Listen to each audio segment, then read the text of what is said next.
오늘 시편 77편 1절부터 11절입니다.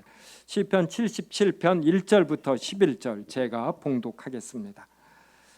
내가 내 음성으로 하나님께 부르짖으리니 내 음성으로 하나님께 부르짖으면 내게 귀를 기울이시리로다. 나의 환난 날에 내가 주를 찾았으며 밤에는 내 손을 들고 거두지 아니하였나니 내 영혼이 위로받기를 거절하였도다. 내가 하나님을 기억하고 불안하여 근심하니 내 심령이 상하도다. 주께서 내가 눈을 붙이지 못하게 하시니 내가 괴로워 말할 수 없나이다. 내가 옛날 곧 지나간 세월을 생각하였사오며 밤에 부른 노래를 내가 기억하여 내 심령으로 내가 내 마음으로 간구하기를 주께서 영원히 버리실까? 다시는 은혜를 베풀지 아니하실까? 그의 인자하심은 영원히 끝났는가? 그의 약속하심도 영구히 패하였는가? 하나님이 그가 베푸실 은혜를 잊으셨는가? 노하심으로 그가 베푸실 궁유를 그치셨는가 하였나이다. 또 내가 말하기를 이는 나의 잘못이라 지존자의 오른손에 해 곧 여호와의 일들을 기억하며 주께서 옛적에 행하신 기이한 일을 기억하리이다. 아멘. 시편 77편은 9절을 보면은 하나님이 그가 베푸실 은혜를 잊으셨는가, 노하심으로 그가 베푸실 궁유를 그치셨는가 라고 시편 기자가 말하였습니다. 그러니까 우리가 여호와 하나님에 대하여 갖는 이 믿음이 때때로는 이렇게 흔들린다라는 것입니다. 시편 기자도 이렇게 표현할 정도이니 일반 신자는 얼마나 하나님의 이러한 우리를 구원하여 주심에 대한 이러한 확신에서 흔들릴 수 있는가, 이것을 알 수가 있습니다. 그런데 이 흔들림이 계속해서 지속되지 아니하고 10절에 보면 이는 나의 잘못이라 이렇게 표현하며 11절 후반절에서 여호와의 일들을 기억하며 주께서 옛적에 행하신 기이한 일을 기억하리다 이렇게 기억해내면서 다시금 여호와 하나님에 대한 확신을 갖게 됩니다. 그래서 오늘 살펴볼 웨스민스터 대유리문답 81문은 우리가 구원의 확신을 얼마만큼 본질적으로 가질 수 있는가, 이거에 대해서 살펴봅니다. 먼저 대유리문답 81문을 저와 묻고 답하겠습니다. 그래서 모든 참된 신자들이 늘 확신하느냐 질문이에요. 여기에 대한 답이 은혜와 구원의 확신은 믿음의 본질에 속한 것이 아니다 그럽니다. 그러니까 믿음의 본질에 속한 것이 아니므로 참된 신자들이라 할지라도 그것을 얻으려면 오래 기다리기도 한다 그럽니다. 그래서 시편 88편 14절부터 18절 보면은 자막에 나오나요? 네, 나오네요. 저와 한 절씩 읽어보겠습니다. 여호와여 어찌하여 나의 영혼을 버리시며 어찌하여 주의 얼굴을 내게서 숨기시나이까?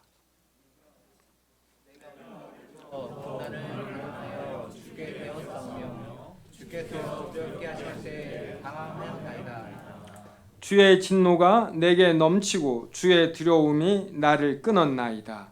이런 일이 물같이 주는 나를 알며 함께 나를 둘러쌌나이다. 같이 읽습니다. 주는 내게서 사랑하는 자와 친구를 멀리 떠나게 하시며 내가 아는 자를 흑암에 두셨나이다. 그러니까 주의 얼굴을 내게서 숨긴다라는 이 14절은 주께서 이렇게 멀리 떨어져 있어서 주의 존재와 주께서 나를 사랑하심을 못 느끼게 하신다, 이러한 뜻입니다. 그래서 이러한 일이 신자들에게 종종 발생합니다.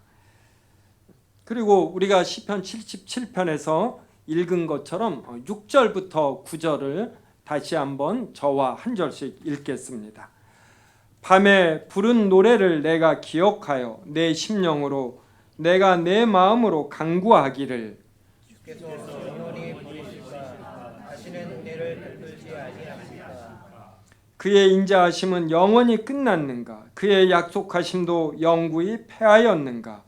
하나님이 그가 베푸실 은혜를 지키셨는가? 구하심으로 그가 베푸실 긍휼을 지키셨는가 하였나이다. 이렇게 말할 정도로 주님께서 나를 자녀로 여기신다라는 이러한 감각을 이제 잃어버릴 때가 있는 것입니다. 그 다음에 또 10절부터 12절도 한 절씩 읽겠습니다.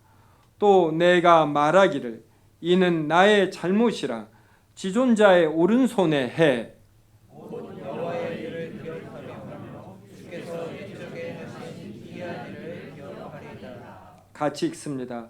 또 주의 모든 일을 작은 소리로 읊조리며 주의 행사를 낮은 소리로 되뇌이리라. 그래서 우리가 종종 이렇게 믿음이 약해집니다. 그때 우리는 기억해내는 것이에요. 11절에 있는 것처럼 여호와의 일들을 기억하며 주께서 옛적에 행하신 기이한 일을 기억하리이다. 저도 주님께서 저에게 베푸신 아름다운 여러 선한 일들이 있습니다. 이 일들을 기억해냅니다. 그리고 성경 말씀에 객관적으로 주어져서 이 말씀을 읽으며 이렇게 회복합니다. 그래서 12절이 있는 것처럼 주의 모든 일을 작은 소리로 읊조리며 주의 행사를 낮은 소리로 되뇌이리다. 그러므로 기억해냄, 읊조림, 되뇌임 이러한 것을 통하여 여호와의 존재와 자신에 대한 사랑을 확신하게 됩니다. 그렇다면 참된 신자는 어떤 수단들을 통해서 이러한 확신에 이를 수 있는가? 우리가 지난주에 대유리문답 제80문을 80문에서 살펴본 것처럼 로마 가톨릭 그리고 아르미니우스 주의는 특별한 계시를 통해서만 확신에 이른다라고 주장합니다. 혹시 자막에 띄워줄 수 있으면 띄워줘 보세요. 네. 로마 가톨릭과 아르미니우스 주의는 특별한 계시를 통해서만 확신에 이른다고 주장합니다. 그러니까 너는 나의 자녀이다라고 이렇게 하나님이 나타나셔서 특별히 계시해야만 내가 하나님의 자녀이다라는 이러한 확신을 가질 수 있다라는 것입니다. 하지만 우리는 이러한 것이 아니라 성경 말씀 그리고 성령께서 우리로 하여금 하나님의 자녀임을 알려주시는 것 이러한 것을 통해서 확신에 이를 수 있다 이렇게 생각합니다. 요한 1서 4장 13절 보겠습니다. 네, 같이 읽겠습니다. 그의 성령을 우리에게 주심으로 우리가 그 안에 거하고 그가 우리 안에 거하시는 줄을 아느니라. 하나님께서 하나님의 성령을 우리에게 주십니다. 그래서 우리가 성령님 안에 거하고 그리고 성령님이 우리 안에 거하시는 줄 알게 돼요. 한자에 보면 조울호가 있습니다.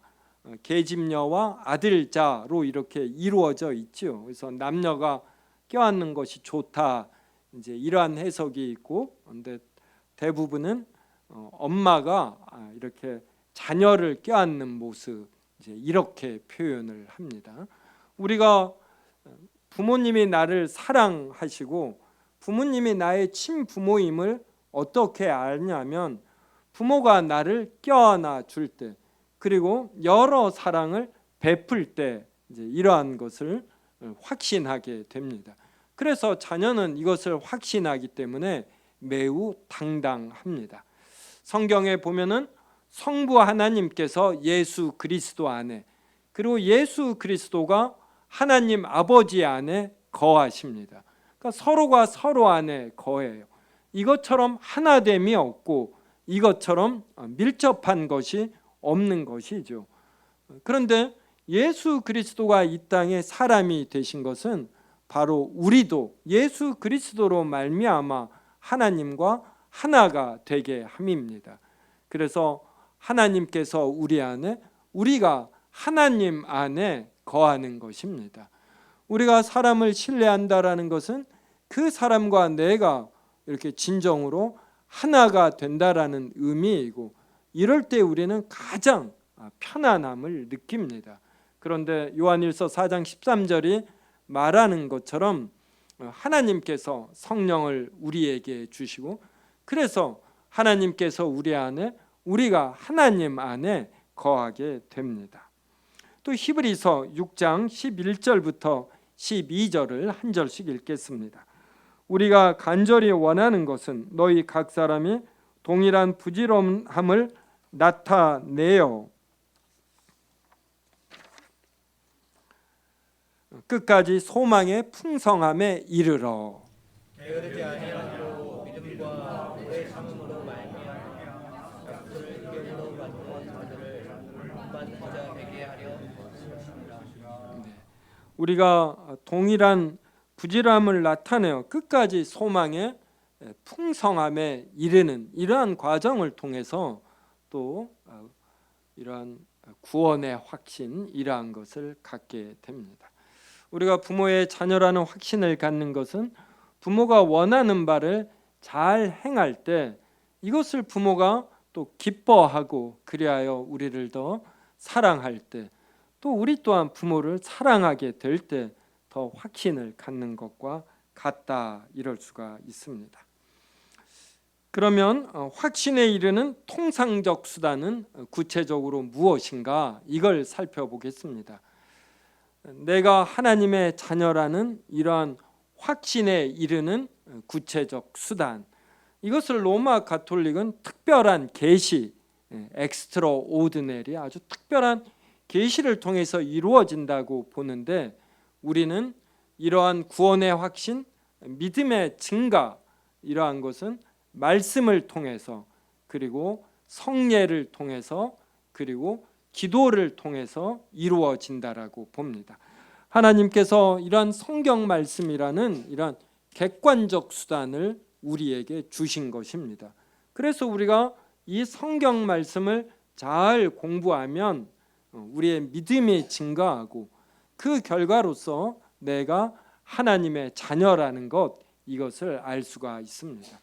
우리의 육신이 건강해지는 법은 어떤 식사를 잘하고, 그리고 운동을 적절히 잘해야 하는 것처럼, 우리의 영이 하나님 앞에서 성숙해져 믿음이 증가하고 하나님의 자녀임을 아는 것은 이렇게 말씀과, 그리고 보이는 말씀인 성례, 그리고 이것의 일종의 실천으로서의 기도다, 이렇게 말할 수가 있습니다.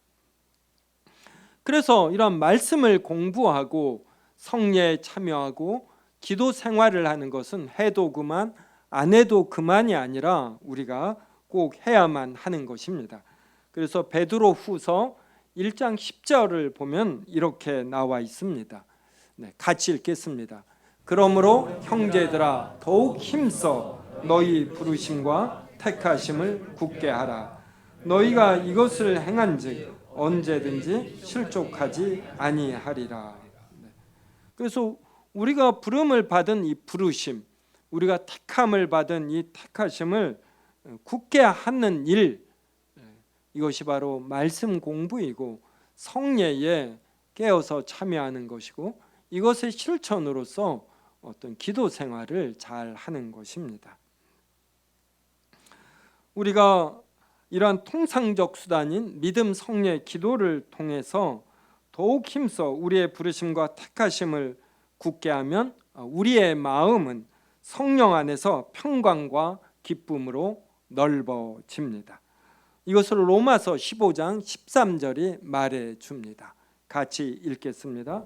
소망의 하나님이 모든 기쁨과 평강을 믿음 안에서 너희에게 충만하게 하사 성령의 능력으로 소망이 넘치게 하시기를 원하노라.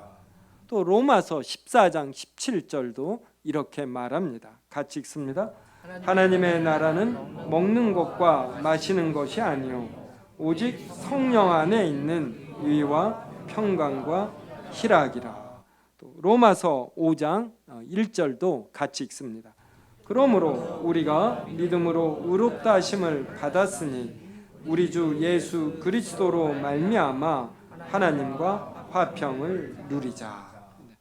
그러니까 우리의 마음이 부르심과 택하심을 굳게 하면 우리의 마음이 성령 안에서 평강과 기쁨으로 넘치고 또한 하나님에 대한 사랑과 감사로도 넘칩니다.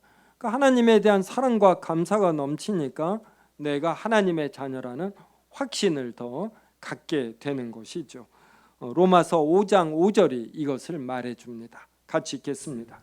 소망이 우리를 부끄럽게 하지 아니함은 우리에게 주신 성령으로 말미암아 하나님의 사랑이 우리 마음에 부은 바 됨이니.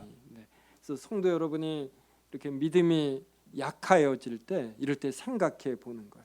하나님의 사랑이 우리 마음에 내 마음에 얼마나 있는가. 이제 넘치게 있어야지 되는데 이제 우리가 이것을 기억해내지 못하는 것입니다. 그래서 그때 하나님이 나를 얼마만큼 사랑했는가 이걸 성경 말씀을 통해서 그리고 내 삶에서 하나님이 베풀어 주신 여러 손길을 통해 기억해내는 것입니다. 그 다음 또 우리의 마음은 순종의 의무를 힘차고 쾌활하게 행하는 것, 이제 실천을 통해서 우리의 마음이 또 넓어집니다. 이것은 로마서 5장 2절을 통해서 보겠습니다. 로마서 5장 2절 같이 읽겠습니다. 또한 그로 말미암아 우리가 믿음으로 서 있는 이 은혜에 들어감을 얻었으면 하나님의 영광을 바라고 즐거워하느니라. 또 시편 119편 32절은 이렇게 말해.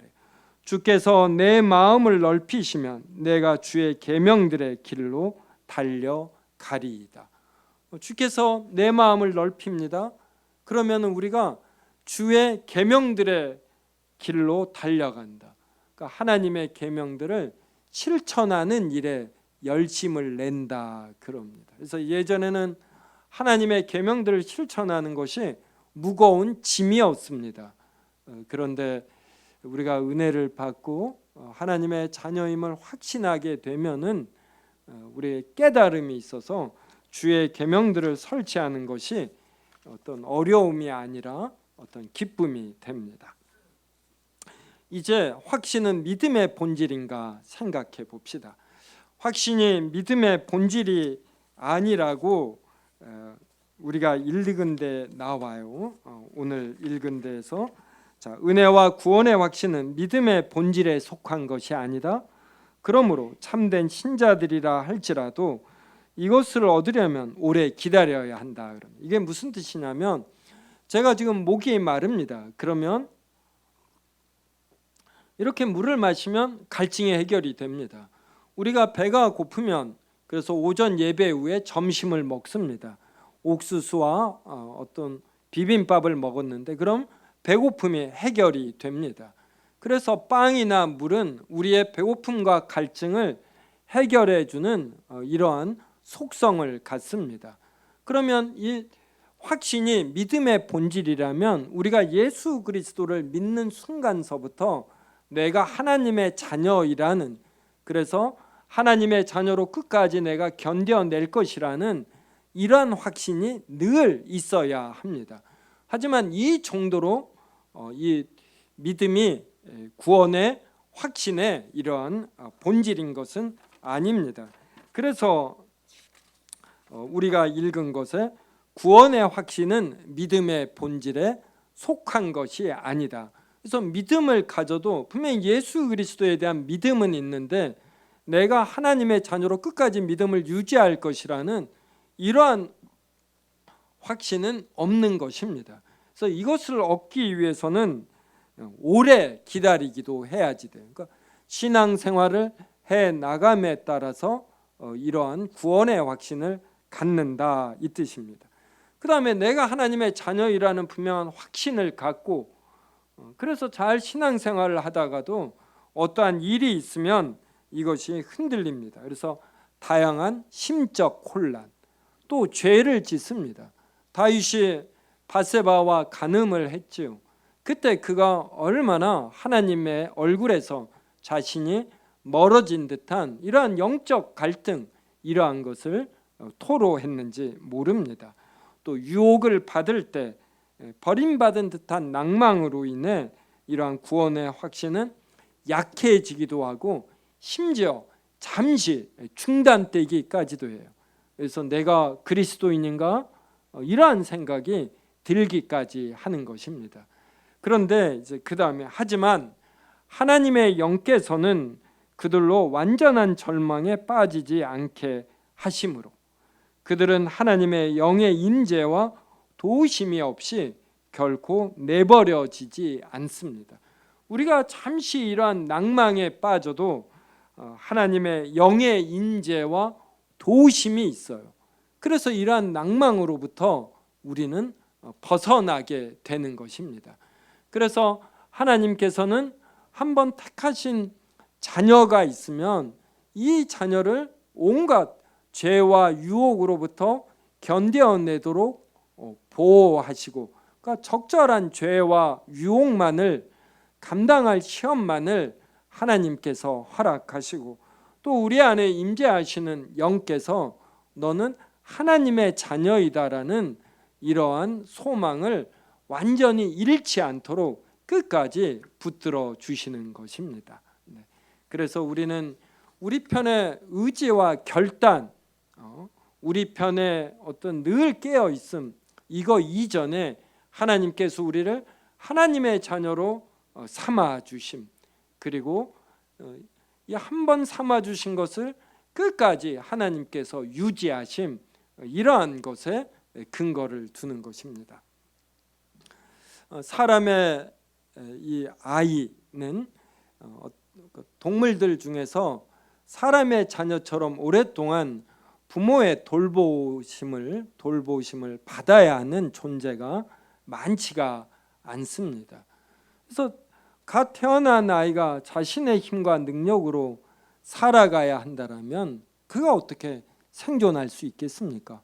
부모가 자녀에 대한 사랑으로 그가 걸을 때까지 지극정성으로 돌보고, 그가 고등학교를 졸업할 때도 또 결혼할 때까지도 계속해서 관심을 보입니다. 한 10년 전에, 한 15년 전에 이런 말 있었죠. 요사이 아이가 잘 되려면 엄마의 정보력과 할아버지의 경제력이라고. 아빠의 경제력도 아니고. 우리 사이가 이게 더 잘 살게 되면서 아빠의 경제력으로 이렇게 부자 되기가 힘든 시대가 되었습니다. 미국도 그런 데는데 우리나라도 지금 이 젊은 세대가 부모 세대보다 못 사는 이러한 시대가 되었습니다. 근데 이제 이 말을 통해서 말하고자 하는 건, 여간에 한 아이가 반듯하게 서려면은 이렇게 온 가정의 관심과 도움 이게 필요합니다. 이러듯이 우리 신자도 하나님 앞에서 믿음이 온전히 서려면은 우리 자신의 능력과 의지, 이것이 무시되지 않지만 그 이전에 하나님께서 우리를 자녀 삼아 주심, 그리고 우리를 사랑하여 주심, 우리에게 힘을 늘 공급하여 주심, 이것이 늘 필요로 하는 것입니다. 이제 다양한 방식으로 흔들리는 확신, 이거에 대해서 간단히 살펴보겠습니다. 우리의 믿음이 다양한 방식으로 흔들리는 이유는 첫째로 신자가 확신을 보존하는 일에 태만하기 때문입니다. 그래서 아가서 5장 2절부터 3절을 한번 보겠습니다. 제가 읽어드릴게요. 내가 옷을 벗었으니 어찌 다시 입겠으며 내가 발을 씻었으니 어찌 다시 더럽히랴. 이 말은 이제 그 결혼을 약정한 여자가 결혼할 남자가 문을 두드려요. 그럴 때 이 아가서 5장 2절에 내가 옷을 벗었으니 어찌 다시 입겠으며 내가 발을 씻었으니 어찌 다시 더럽히랴, 이러면서 이 남자의 부름에 응답하지 않는 것입니다. 그래서 아가서는 이것을 통해서 우리 신자와 그리스도의 사랑을 나타내거든요. 그래서 그리스도께서 우리의 마음의 문을 두드릴 때에 우리가 이것을 게으름으로 반응 안 하면 안 되고 적극적으로 반응해야지 된다, 이것을 의미합니다. 그런데 신자는 때때로 이 확신을 보존하는 일에 태만합니다. 말씀 보기를 게을리하고 예배 참석해서 하나님의 말씀으로 자신의 마음을 부드럽게 하는 일에 게으르고 또 교회 섬기는 일에 게을릴 때 이런 확신의 저하가 발생합니다.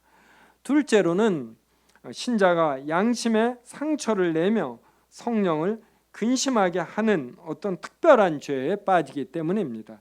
바로 다윗이 이러한 죄에 빠졌죠. 바세바와 간음에서 자신의 그 사이에서 낳은 아들이 죽었을 때 그가 시편 51편 8절부터 12절에서 이렇게 말합니다. 내게 즐겁고 기쁜 소리를 들려주시사 주께서 꺾으신 뼈들도 즐거워하게 하소서. 주의 얼굴을 내 죄에서 돌이키시고 내 모든 죄악을 지워주소서. 하나님이여, 내 속에 정한 마음을 창조하시고 내 안에 정직한 영을 새롭게 하소서. 나를 주 앞에서 쫓아내지 마시며 주의 성령을 내게서 거두지 마소서. 주의 구원의 즐거움을 내게 회복시켜 주시고 자원하는 심령을 주사 나를 붙드소서. 우리가 부모나 또 우리 주변 사람에게 죄를 지었을 때도 우리의 마음이 얼마나 무겁습니까? 이러듯이 다윗도 하나님 앞에 죄를 지었을 때 하나님의 사랑에서 떠나는 듯한 이러한 어려움에 직면하였습니다. 셋째로 우리의 구원의 확신이 다양한 방식으로 흔들리는 세 번째 이유는 신자가 어떤 갑작스럽거나 격렬한 시험에 빠지기 때문입니다. 그래서 마태복음 26장 69절에서 보면은 베드로가 예수님을 3번 부인하지 않았습니까? 그리고 3번 부인했을 때 그가 이러한 구원의 확신에서 흔들렸습니다. 그때 예수 그리스도께서 그를 붙잡아 주셨죠. 그래서 그는 가룟 유다와 달리 이런 극단적 선택에 이르지 아니하고 자신의 잘못을 더 단단하게 만들어 12사도로 서게 되었습니다. 그래서 우리가 어떤 갑작스럽거나 격렬한 시험에 빠질 때 여기에서 빠져나와 다시금 평상심을 회복하는 것, 이것이 중요하다 하겠습니다.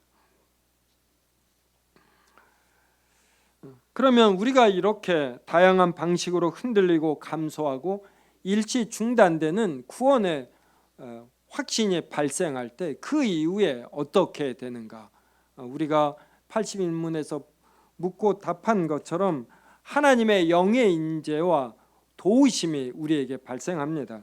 그래서 첫째로 신자에게서 하나님의 씨와 믿음의 생명이 결코 완전히 없어지지 아니합니다.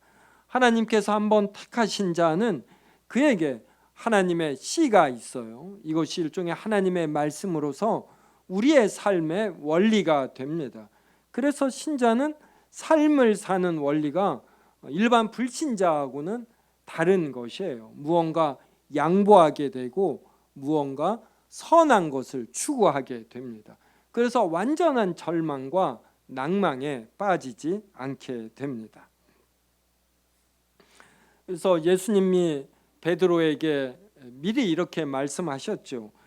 그러나 내가 너를 위하여 내 믿음이 떨어지지 않기를 기도하였노니 너는 돌이킨 후에 내 형제를 굳게 하라. 예수님께서 베드로의 믿음이 떨어지지 않기를 기도했습니다. 그래서 베드로는 예수님을 3번 부인했지만 예수님께서 베드로를 위하여 기도하셨기 때문에 예수님을 3번 부인한 이후에 베드로가 완전한 낭망에 빠지지 아니하고 다시 회복되어 사도의 역할을 할 수가 있었습니다. 둘째로 우리의 구원의 확신이 완전히 없어지지 아니하는 두 번째 이유는 그리스도와 형제에 대한 사랑이 결코 완전히 없어지지 않기 때문입니다. 이것은 첫 번째 연장선이라고 할 수 있는데, 우리 하나님의 씨, 우리 새로운 생명의 원리가 우리 안에 있으면 우리는 하나님께 받은 사랑을 기억하는 것이고, 그래서 하나님과 형제에 대한 사랑, 이러한 것이 기본적으로 남아 있습니다.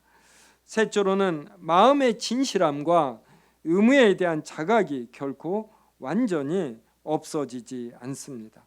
마음의 진실함, 의무에 대한 자각, 이러한 것이 신자에게서는 결코 완전히 없어지지 아니합니다. 자, 성도 여러분, 이제 두 가지 말하고 마치겠습니다. 성도 여러분은 하나님의 자녀라는 이러한 확신이 있으셔요? 네. 나에게 왜 확신이 있는가? 이제 이 내용도 생각해 보겠죠. 이 내용이 이런 성경 말씀을 인해서, 그리고 이 말씀과 함께 너가 하나님의 자녀라고 말씀해 주는 성령님 때문에 그렇습니다. 그런데 이 구원의 확신이 때때로 흔들립니다. 이제 그러할 때 우리가 오늘 설교에서 살펴본 이러한 내용으로 우리의 믿음을 다시금 회복하는 것입니다.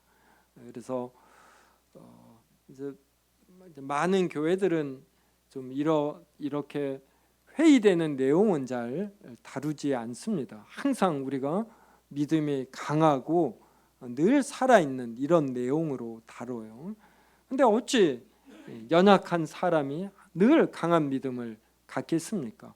때때로 흔들리고 잠시 중단되어도 성도 여러분, 너무 놀라지 마시고 오늘 이 내용대로 하나님께서 베푸신 사랑, 성경에 있는 객관적인 말씀, 그리고 우리 안에서 우리 영과 더불어 증언하시는 성령님의 이 증거를 꼭 들으시기 바랍니다. 제가 한번 말씀드렸는데, 미국 나사에서 2020년 7월 30일에 우주선을 쏘아 올렸습니다. 이게 6개월 하고 15일 정도 이 우주선이 날아갔어요. 우주선은 보통 1초에 10km, 20km씩 날아갑니다. 이 놀라운 속도로 6개월 반을 날아서 화성에 도착해서 로버를 하나 내렸어요. 이 로버 이름이 퍼서비어런스입니다. 이게 견인이에요, 견인. 오랫동안 이 작업이 이루어진다.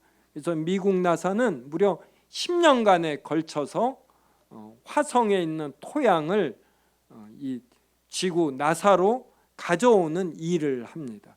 이 일을 맡은 자동차와 같은 로버의 이름이 퍼서비어런스예요.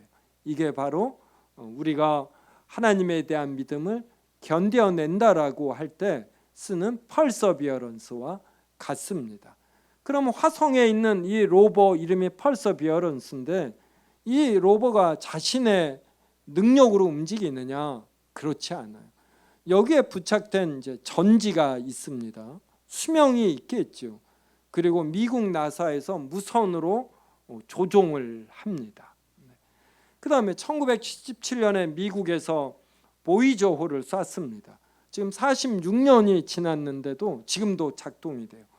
이거의 동력이 뭐냐면 플루토늄으로 만든 작은 원자로입니다. 그러니까 원자로가 이렇게 오래 가요. 46년 동안. 이 보이저호는 1초에 17km 날아갑니다. 쉬지 않고 1초에 17km씩 46년을 나르니까 겨우 태양계를 빠져나가요. 지금도 보이저호와 나사가 이렇게 통신을 주고 받습니다. 그런데 보이저호가 이제 곧 동력이 끊어집니다. 자, 그래서 우리가 발전소를 파워 그러거든요. 파워. 그러니까 이 파워가 결국에는 제일 중요한 것이에요. 저희 아버님 임종하실 때 한 주, 두 주 계속 이렇게 지켜보았는데 정말 이 눈을 움직이시는 게 힘드시더라고요. 요 힘이 없는 거예요. 성도 여러분, 이 힘이 어디서 나올까요? 저는 이런 거에 관심이 있으니까 핵 항공모함 이런 게 다 이해가 돼요. 항공모함에 작은 도시만큼의 전력이 필요로 합니다. 이것을 재래식 석유로 하면은 한 일주일마다 이 석유 공급을 해야지 돼요. 그럴 때 적군이 와서 폭탄을 부으면 어떤 방어하기가 너무 힘든 겁니다. 이러다 보니까 파워가 오래 지속되도록 하기 위해서 핵 항공모함, 핵 잠수함을 만드는 것이죠. 그래서 우리는 무슨 일을 생각할 때마다 이거의 힘은 어디서 오는가? 파워를 생각해야 돼요. 파워. 이 파워가 누구에게 있느냐면 하나님에게 있는 것입니다. 다른 모든 핵 연료가 되는 플루토늄이니 이러한 것도 하나님이 무에서 말씀으로 만드셨어요. 말씀으로 만드셨다는 건 하나님의 능력으로 만드셨다, 이러한 것입니다. 그래서 하나님이 무한하시고 영원하시기 때문에 그 하나님께서 우리에게 존재를 주시고 생명을 주십니다. 그래서 보이저호는 이제 47년, 48년이 되면 전력, 동력이 끊어집니다. 그리고 화성에서 지금 활동하는 퍼서비어런스도 10년 정도 지나면 이게 더 이상 움직이질 못해요. 파워가 없기 때문에. 지금 전기 자동차도 2차 전지라고 그래서 결국 이 파워가 중요하지 않습니까? 이 세상에 공짜가 없는 것이에요. 그런데 우리는 공짜로 하나님에게 이러한 존재도 갖고 생명력도 갖고, 그리고 안에 있는 내부 소프트웨어로서 요 인식력까지 갖는 것이. 그래서 우리가 가진 것 중에 하나도 내 것이라고 할 것이 없는 것입니다. 그래서 우리가 끝까지 생명력이 유지되는 것, 그리고 하나님이 나의 주인이시고 나의 창조자시라는 것을 아는 이러한 인식력, 소프트웨어가 바이러스에 오염되지 아니하고 끝까지 잘 유지하는 것, 이러한 모든 것이 하나님에게 있다, 이렇게 우리는 고백하는 것입니다. 이렇게 되면 우리가 얼마나 겸손해야지 되는가, 그리고 우리가 참 자랑할 것이 없다. 그래서 이렇게 증언하시는 성령님의 음성을 이렇게 잘 들으시며 이번 한 주도 하나님과 동행하며 평안한 삶 누리시기 바랍니다.